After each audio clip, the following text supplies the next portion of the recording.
हम सबके बड़े भाई, पूरे इंडस्ट्री के चहेता, हमसे पहले के सुपरस्टार। जब झारखंड अलग हुआ था तो इनका एक बड़ा गाना हिट हुआ था कि मिश्री मलाई खैलू। हमारे आनंद बाबा ने उस गाने को गाया था कि मिश्री मलाई खैलू खैलू काला कंद अब का खैलू सकरकंद अलग भइल झारखंड अब का खैलू सकरकंद। तो लभी बाबा का प्यार अटूट है, ये हमारे बीच में है, हमारे लिए कम गर्व की बात नहीं।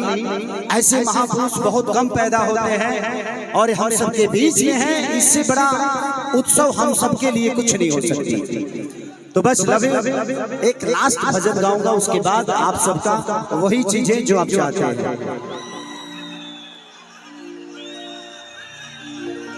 कि कमर डैमेज नहीं कर रही गारंटी के दा। तो बस कि जो मेरा हाथ मैया अरे बन के कोजलिया, कि जो मेरा हाथ मैया अरे बन के कोजलिया, तो कहू को उठाती मैया तोरे अंगन उठाती मैया तोरे आंगन में। जो मेरा हाथ मैया बन के कोजलिया, जो मेरा हाथ मैया बन के कोजलिया, कुहू को उठाती मैया तोरे आंगन में,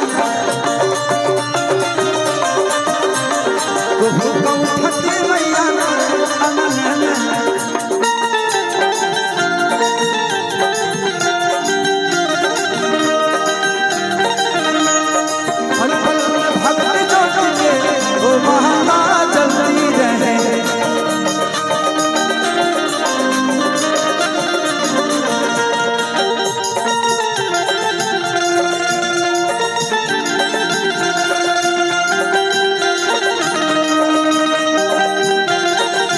बाबा को बैठाओ।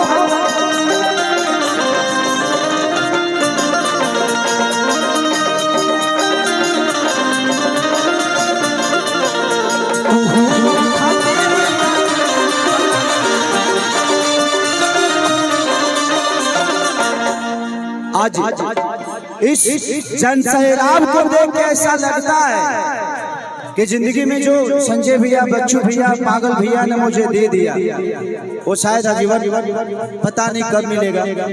क्योंकि आप लोगों की मोहब्बत ने आज मुझे लगता है कि 5 लाख पब्लिक से मिलवा दिया। जब मैं आ रहा था तो पूरा रोड जाम था। यहाँ आने के बाद कैसे कैसे आप लोग यहाँ तक, लेकिन उससे बड़ी बात आपकी व्यवस्था बड़ी प्यारी है। यहाँ के प्रशासन बड़ी प्यारे हैं, यहाँ के हमारे बाउंसर बड़े प्यारे हैं। वो अलग बात है कि लोग अपना वीडियो बना रहे हैं अपना काम धंधा छोड़ के। सिकिया के बिन आसन लगई थी, वही पे माई तो है बैठई थी।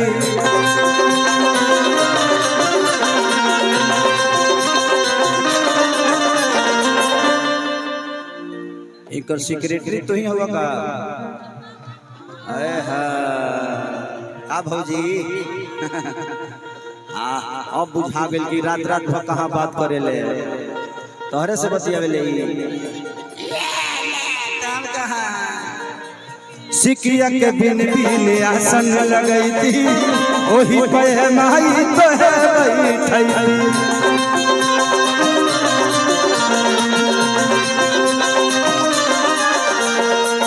कि जो मेरा हाथ मैया तोहरे पाँव के पैजनिया, कि जो मेरा हाथ मैया अरे तोहरे पाँव के पैजनिया, तो चमक उठाती मैया तोरे आंगन में, चमक उठाती मैया तोरे आंगन में।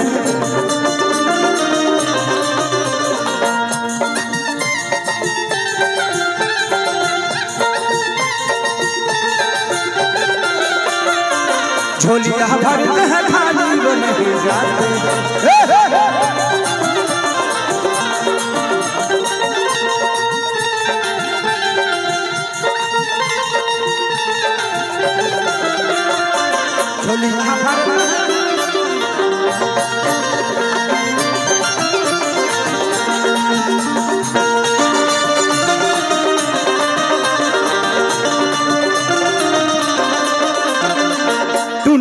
खेसारी कहरे गोहारी हो पूजिले मैया चरनिया तोहार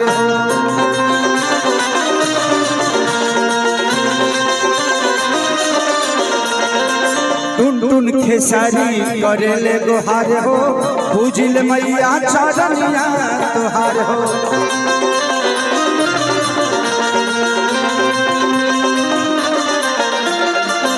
कि जो मेरा हाथ मैया तोहरे माथे के बिंदिया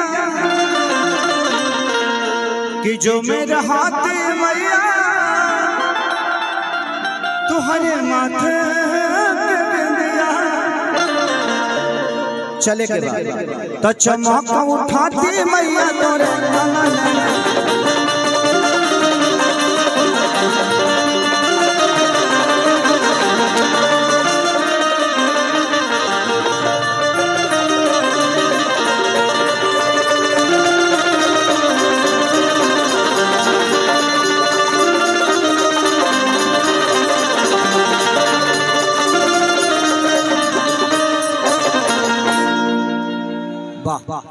प्लीज मैं सबसे रिक्वेस्ट यही कहूंगा कि लोगों को प्यार से बैठाइएगा, किसी पे डंडा लाठी मत चलाइएगा।